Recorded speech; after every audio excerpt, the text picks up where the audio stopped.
tardes. Yo soy Karena y ahora voy a compartir con ustedes. Estoy muy contenta porque me encanta compartir con jóvenes, porque siento que entienden esto que es un sentido de vida.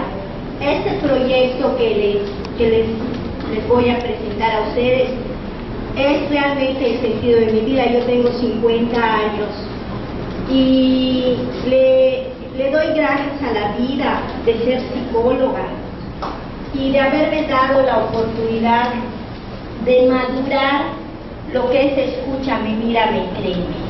Sí, Escúchame, Mírame, Créeme es toda una filosofía que da una respuesta a la súplica de un niño o de una niña, de un hombre y una mujer que están impactados por el abuso sexual infantil. Adelante.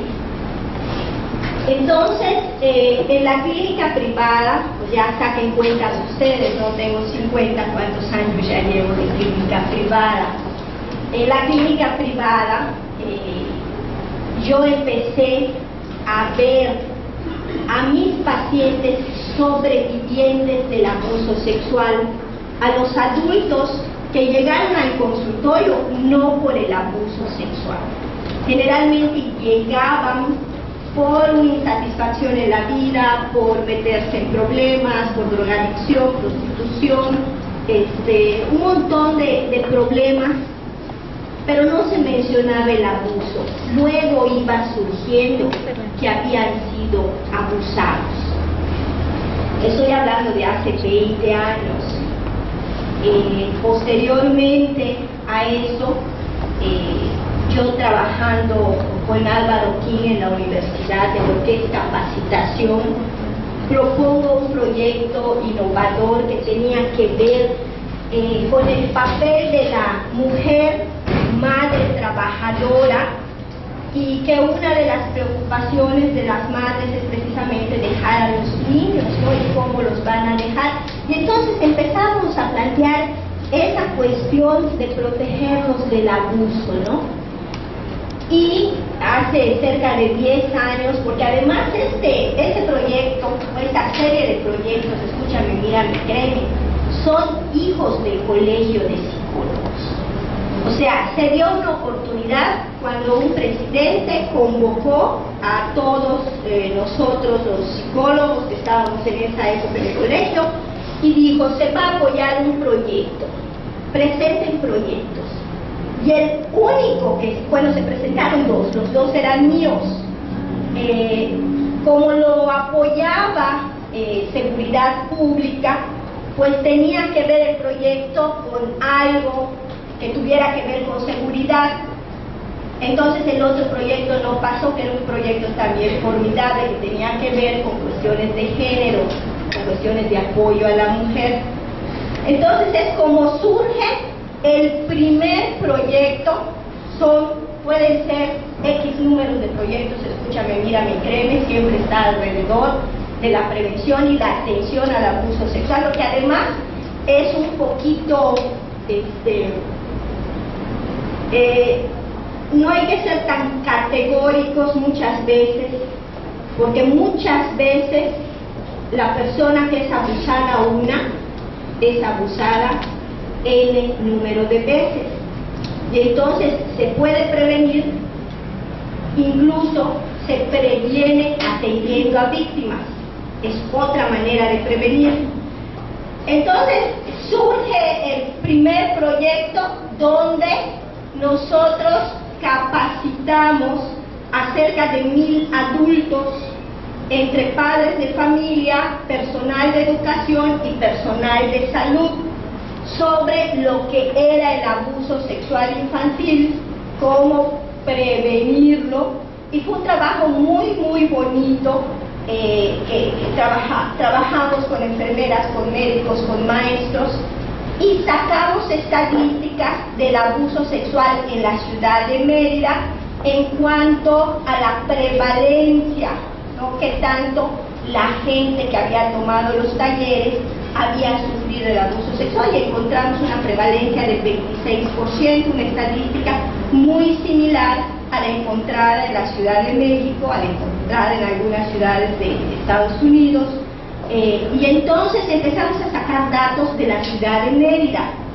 Terminamos ese proyecto y surge un segundo proyecto, que era ya la atención con las víctimas, que ya llevo 5 años trabajando con víctimas y les he dado rehabilitación, que no es lo mismo que he rehabilitado, ¿no? Les he dado apoyo, acompañamiento a 90 niños y niñas entre 6 y 18 años de edad, 17 años de edad. Todo esto cumpliendo con las convenciones de derechos humanos, las de los niños, las de personas con discapacidad, tratando de hacer un trabajo que cumpla con los estándares internacionales, ¿sí?, de atención a víctimas. Este trabajo incluye ya el trabajo en terapia grupal en 14 sesiones y terapia individual para estos niños que han sido abusados. Posteriormente a este proyecto hay un tercer proyecto que es Escúchame, Mírame y Créeme, para desmitificar el abuso en las comunidades maya hablantes de Yucatán. Para eso elegimos 14 comunidades, 7 una situación económica normal y 7 en condiciones extremas de pobreza. Y lo que nosotros hicimos, sacamos un instrumento de investigación que es un mediometraje donde unimos ciencia y arte. A través de un argumento innovador, nosotros desarrollamos un producto artístico que conmoviera. Se hizo en maya como instrumento de investigación y también lo hice en español para que posteriormente me sirviera para las otras funciones. Por ejemplo, el proyecto, muchas cosas que se usan en un proyecto luego las puedo usar en otro proyecto y voy concretando situaciones. Hay un proyecto que todavía estamos creando, que yo ya siento que estoy lista para ese proyecto, que es atención a las personas que abusan. Pero realmente la problemática del abuso es una problemática, y aquí es donde hace un ratito Jorge me dijo, porque yo iba en el segundo bloque, y me dijo, ¿y qué te parece si entras en el primero? Yo le dije, me parece muy bien, porque al igual que la doctora Esquivel, puede bajarle. Esto sí, vamos a bajar. Cita siguiente.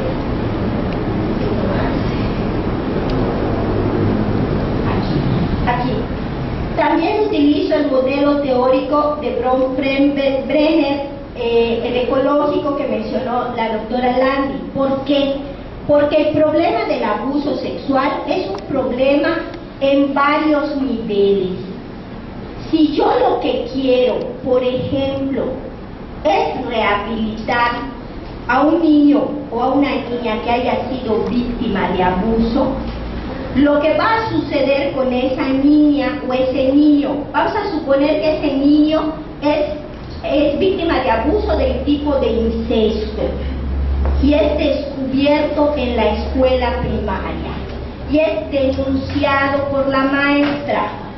Lo que va a pasar con ese niño es que ese niño lo van a internar en un centro de acogida, y lo que va a pasar es que va a ser introducido en un proceso legal que muchas veces puede hacer más difícil la recuperación del niño, porque un proceso legal va a implicar que los separen de sus padres, va a implicar que la madre tenga que tomar la decisión de dejar al marido si quiere recuperar al niño, va a implicar que la familia haga presión para que el niño cambie sus declaraciones.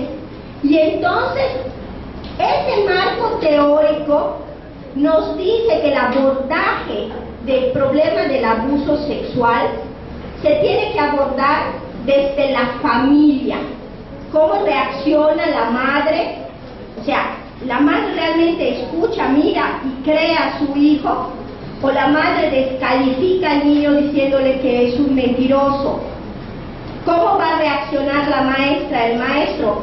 ¿Cómo reaccionan, por ejemplo, los psicólogos que trabajan a nivel Secretaría de Educación Pública y que obviamente tienen un director, y cuando le dicen al director, de este niño ya tengo todos los dibujos, ya tengo todo, este niño están abusados, ¿cuál es la reacción del director de esa escuela? ¿Hay una reacción positiva? Ok, te apoyo, vamos a hacer todo lo posible. O cuando tú entregues el oficio de que el niño esté en riesgo legal, porque ya tienes el conocimiento del abuso al niño, tu propio director, aunque vaya en contra de la ley, te va a decir, ya viste, ya me metiste en un problema, ahora voy a tener que ir a declarar. Pero esto, como dice la doctora Landi, es algo que hay que contemplar en la magnitud que tiene el problema. Entonces, primer problema, con la familia, cómo reacciona, y cómo reacciona la escuela, y cómo reaccionan los médicos, cómo reaccionan los pediatras, y cómo reaccionan los amiguitos que rodean al niño, ¿sí? Y cómo reacciona el sistema jurídico que hay actualmente y en el cual, si tú como psicólogo no denuncias el abuso, estás cometiendo un delito. Si tú como psicólogo atiendes a un muchacho, vamos a poner un ejemplo, que un muchacho de 20 años haya abusado de un niño de 12 años y llegan a tu consultorio y tú tienes el conocimiento de ese hecho, la ley te obliga a que tú tienes que denunciar. De hecho, los psicólogos tenemos la obligación de plantearles esto a nuestros pacientes antes de empezar a trabajar con ellos. Sí, hay situaciones en las que el secreto profesional, la ley te da un mandato diferente. Pero como psicólogos también sabemos que eso va a implicar una pena y va a implicar también una situación que puede dificultar la recuperación de determinados tipos de agresores, porque hay muchos tipos de agresores. Hay agresores que son recuperables y hay agresores que no son recuperables, que tienen conductas sociopáticas terribles, y hay personas que tienen situaciones que son sintomáticas de otras cosas que pueden llevar al abuso. Entonces, si nosotros no vemos la magnitud del problema, como dice la maestra Landi, ¿no?, en la cuestión de los que repiten año, ¿no?, cómo tienen que ver los maestros, los compañeros, la familia, la comunidad, pues así en el abuso sexual, cómo tiene que ver la familia. Como el otro día ahorita estoy, otro proyecto de Escúchame, Mírame, Créeme, que me había olvidado, es un libro que estoy terminando, de mis experiencias en las comunidades mayablantes. Y en ese libro yo pongo, o sea, yo especifico algunas cuestiones que yo siento que son fundamentales en cuanto al manejo del abuso sexual, ¿no? Entonces, hay que tener en cuenta esa visión ecosistémica. Vivimos en un sistema, y si hace un rato se mencionaba la cuestión, el psicólogo Paulino mencionaba la cuestión del género. Por ejemplo, todos mis proyectos tienen una fuerza en la cuestión del género, y lo defiendo así. La consideración del género debe ser una consideración científica. O sea, la problemática del género en cuanto a abuso sexual es una problemática que tiene que ser considerada. Y la visión para la recuperación de los niños, de las niñas, para el cambio cultural, porque como cultura, ¿qué sucede? Lamentablemente, nosotros vamos a subir un poquito, tengo un poquito más subir. Desgraciadamente, en la situación de abuso, actualmente, ¿qué sucede? Y ¿qué sí tenemos mucho que hacer los psicólogos? La cuestión de abuso, desde mi punto de vista, que me puedo equivocar, y desde lo que yo he podido observar, hoy por hoy, en Mérida, hay una atención muy pobre a la problemática del abuso sexual infantil. Sí, es una atención muy débil. La mayoría de los adultos, sean maestros e incluso psicólogos, que se enteran de la problemática, lo eluden terriblemente, aún con el conocimiento de la ley. Se elude esta problemática. Y lo que sucede es que las víctimas, y hay que ver también qué tipo de víctimas, las víctimas infantiles, van a ser internadas si son de medios sociales, medios bajos y bajos. Si van, yo en los 5 años que llevo trabajando con víctimas de abuso sexual, donde hay un procedimiento legal, he tenido escaso contacto con niños y niñas de clase media y de clase alta. Yo no sé si eso sea una ventaja o una desventaja para ellos. En términos de internar a los niños, es una desventaja que los internen. En términos del tratamiento, es una desventaja que no se tenga el conocimiento del hecho, porque es muy diferente recuperarse, como dice Landy, es muy diferente ser sobreviviente que recuperarte de algo. Y es muy diferente vivir con tranquilidad, aunque hayas sido abusado, a vivir lleno de rabia y amargura por el abuso que sufriste.